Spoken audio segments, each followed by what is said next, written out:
The way that Shadowrun here is presented, it reminds me a lot of Deus Ex, and how, especially Human Revolution, and how Hong Kong was sort of shown there. The sort of always dark, brightly lit, but very corrupt. Corrupt's the word I'm looking for. Crossing the street, you can make out 4 shadowy figures loitering in the plaza ahead. Troll, orc, dwarf, and elf. 2 men, 2 women. They're different from the smugglers at the dock. Alert, poised, professional. You can see they've made a token attempt to conceal their weapons, oh dear. The unspoken message is clear. We're strapped. Mind your manners. Wu stands up tall, takes the amused tone he gets when he's standing toe-to-toe with someone bigger. Someone who doesn't know they're about to go down. Evening, folks. You got permits for those bazookas? The thick troll puts his mouth into a comic frown. Permits? Give me a minute. He makes a show of padding through his pockets. Nope. Guess not. Must have dropped mine in the dumpster, along with the last idiot who stepped to us. Wu coolly surveys the scene, nods in a friendly fashion. Is that right? Well then. You can almost feel Wu's cop training kick in. It's like watching a drone execute a command routine. He reaches for his rifle, brings it up quick, but it's already too late. By the time it hits shoulder level, an assortment of nasty-looking ordnance is already trained on his head. Carter backs him up. She whips her arms forward, fists blazing with magical fire. Her eyes sweep through the scene, darting from one figure to another.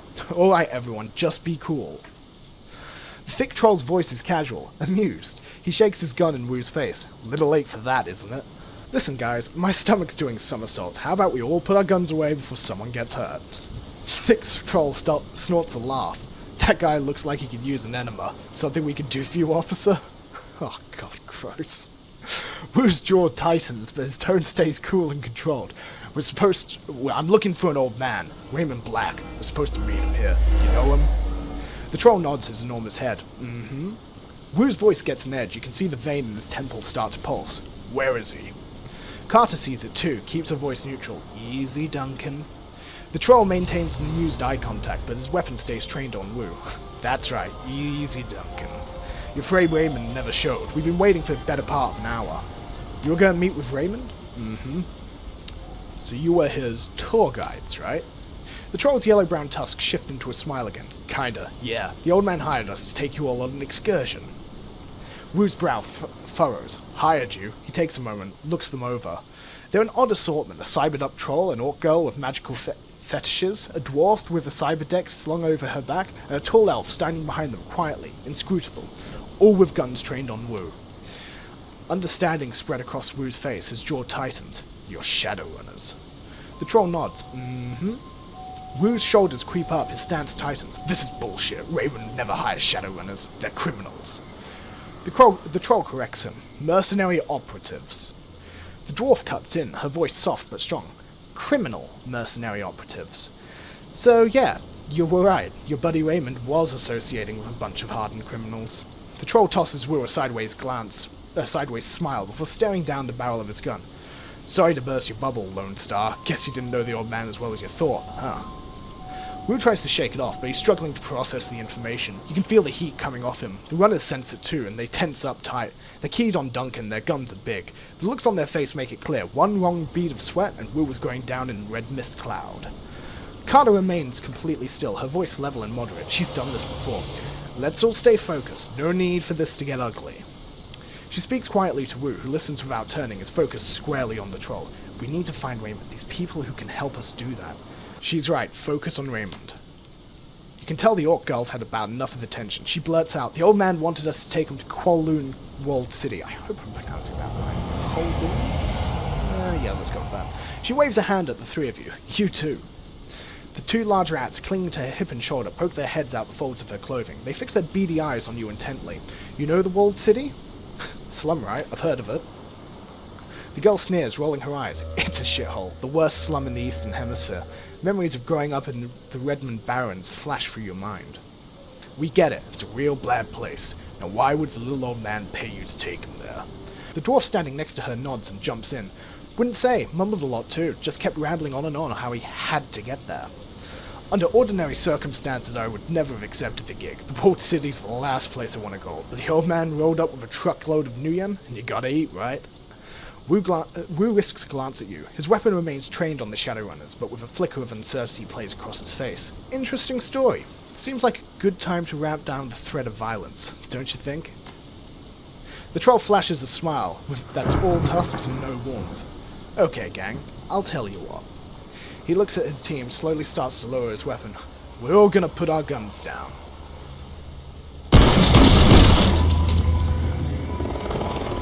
The sound of high-caliber rifle shots hang in the air. The red dots of laser sights sweep the area. Carter, the troll, and the silent elf, dead in widening pools of blood, their heads broken as if melons dropped from a 4-story building.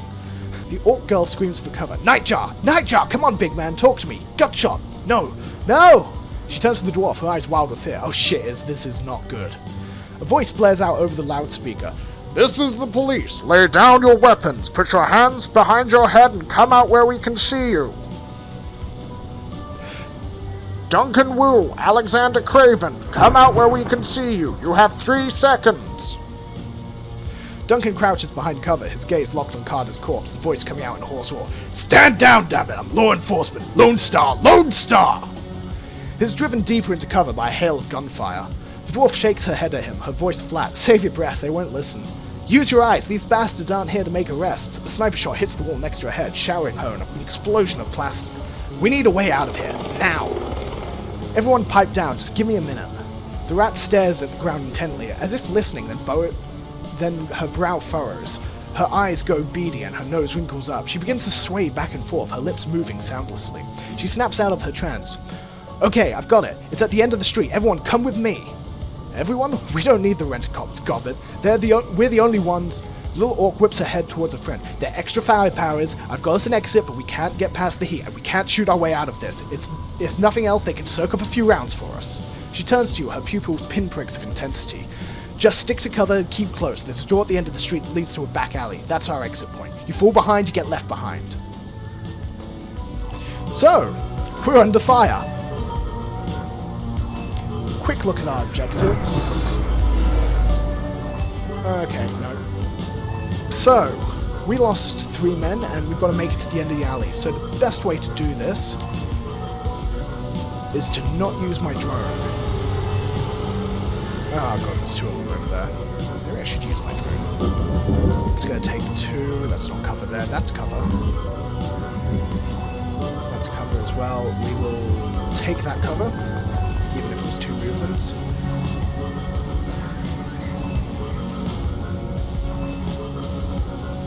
Oh god, that was... What was that? Where was the red animation for that? Oh, that was terrible. Just floating across the screen there.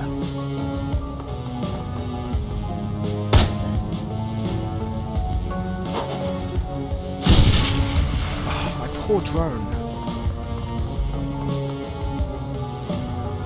So we're slowly getting surrounded. This is an example of the worst kind of situation I can be in. So I'm going to activate my drone to give us a little bit of extra firepower.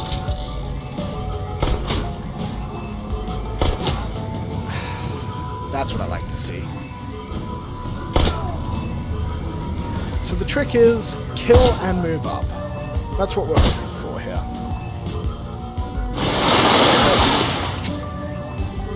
More team members I get, the better. So we're gonna... Ooh, what do I have? Water bolt, hydro daggers... 4 AP. We're going to move up 2. And just attack.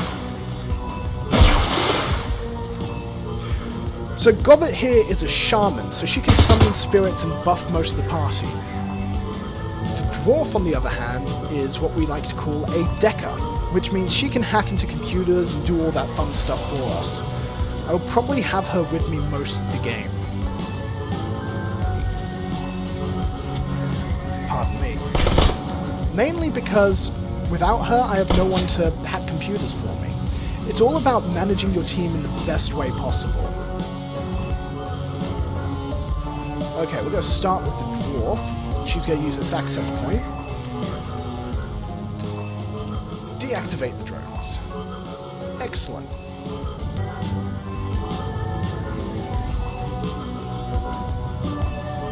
And we're going to use this elemental to bust some heads down here.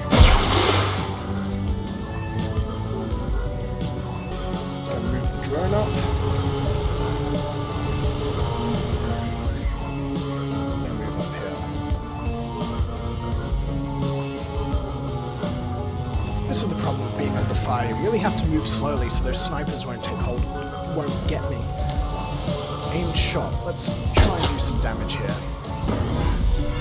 You do have to worry about the opponent summoning more spirits, though.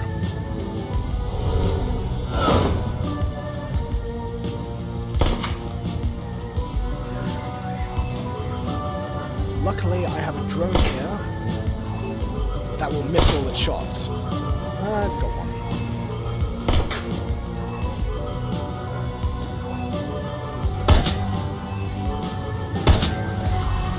Okay, Gobbet can move up to... That's the better color.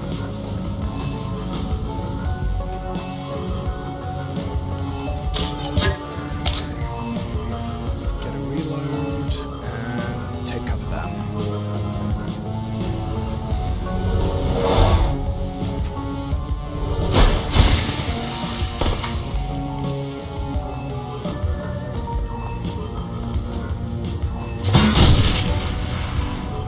There we go. Starting to make some progress.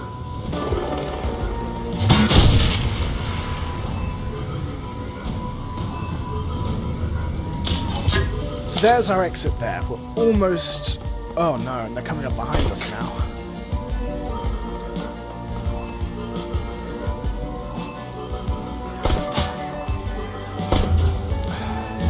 I wasn't expecting those to hit.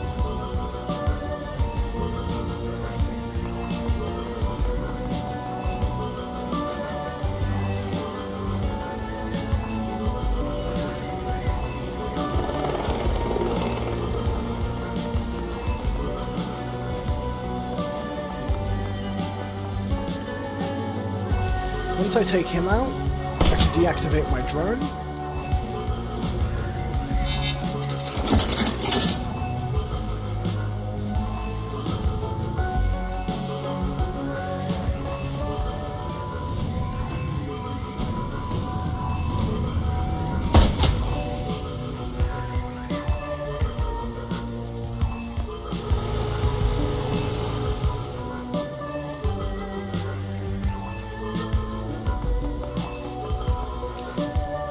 Hopefully next turn we can get out of here. There's no good cover here.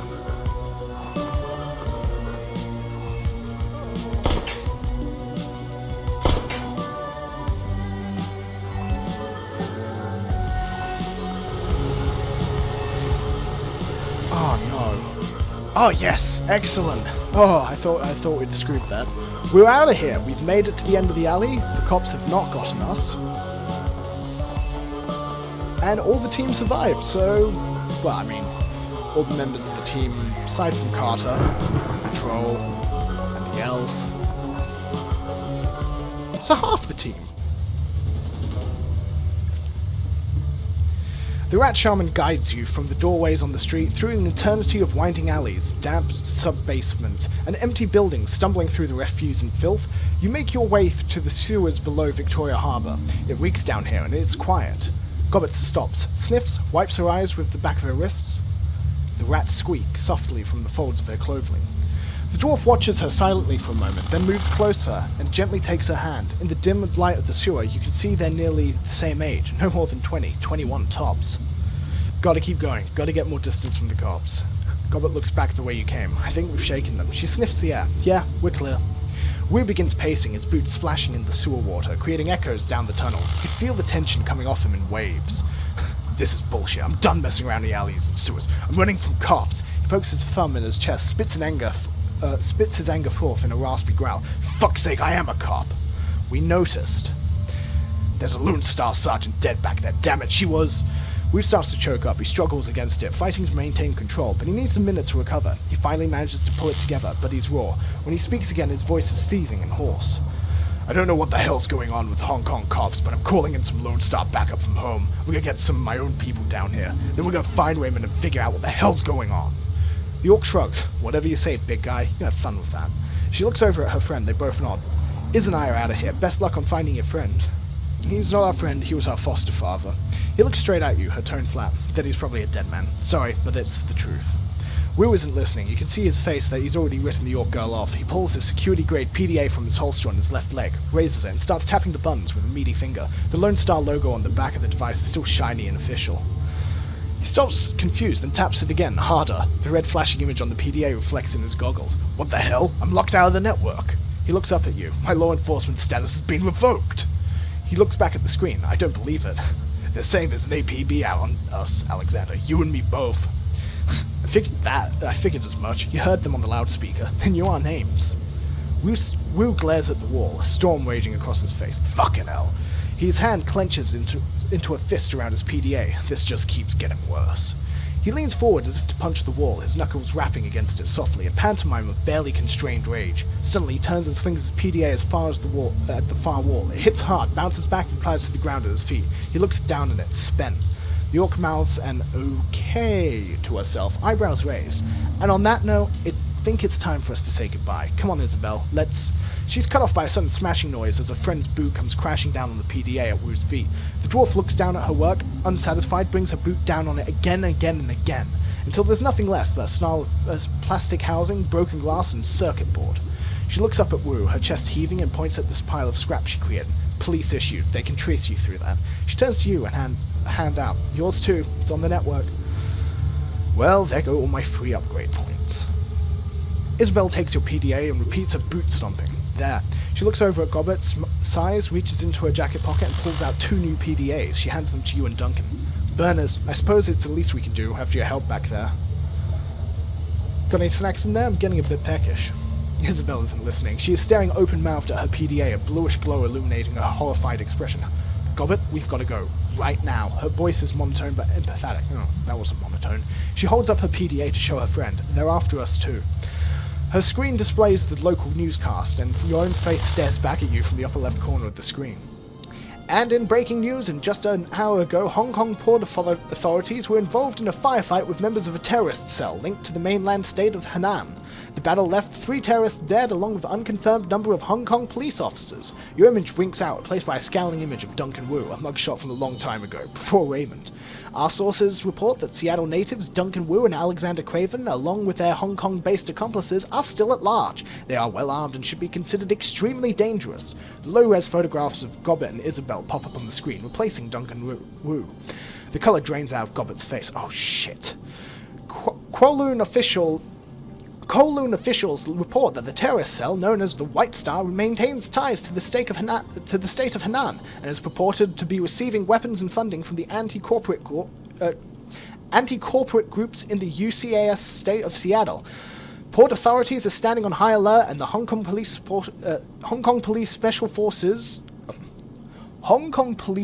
Special Duties Unit. Try saying that 10 times. Has been engaged to deal with the threat. We go and live now to Chief Inspector Crate of the Special Duties Unit, who will be making a statement. Behind the newscaster, a video window displays the location of your firefight in the Victoria Harbour. The camera pans to Chief Inspector Crate. She is surrounded by a swarm of news reporters, but appears unfazed by the attention. She speaks with supreme confidence. We have yet to ascertain the motives for tonight's attack, and it was clearly a well-planned and coordinated effort. Crate sounds smooth, more like corporate mouthpiece than a cop. We have already issued an all-points bulletin along with a kill or capture order for the 4 remaining terrorists. I have instructed the Special Duties Unit to make this manhunt a top priority. She looks directly into the camera. If you should see one or more of these individuals, do not attempt to engage them. Instead, tap your HKAPF flash code at the bottom of the screen. If you are on the authorized network and take a picture, our system will automatically identify them in your data stream. The Decker switches off the newscast and clips her PDA back onto her belt.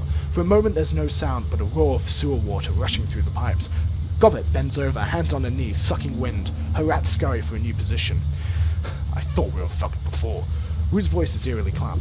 But now we're well and truly fucked. How bad is it? Really bad, Alexander.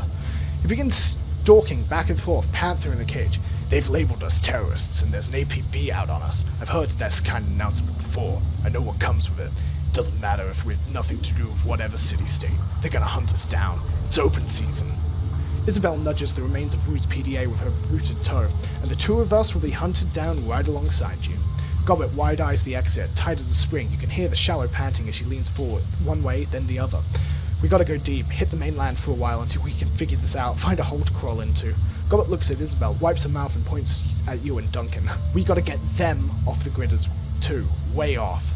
The dwarf looks up at Duncan, her large eyes narrow. Hey, Lone Star, you got a security license, right? That means you also got sin, too. Rue's brow furrows. Yeah, I have sin. I wouldn't be able to get paid otherwise. Only criminals and lowlife go sinless. She runs her hands along her cyberdeck, thinking. That means you can be traced. Both of you. You get spotted by a drone, a security camera, get ID'd by a retinal scanner, or try to use your cred stick or passport, the HKPF will know just where to find you. Wu crosses his arms across his chest.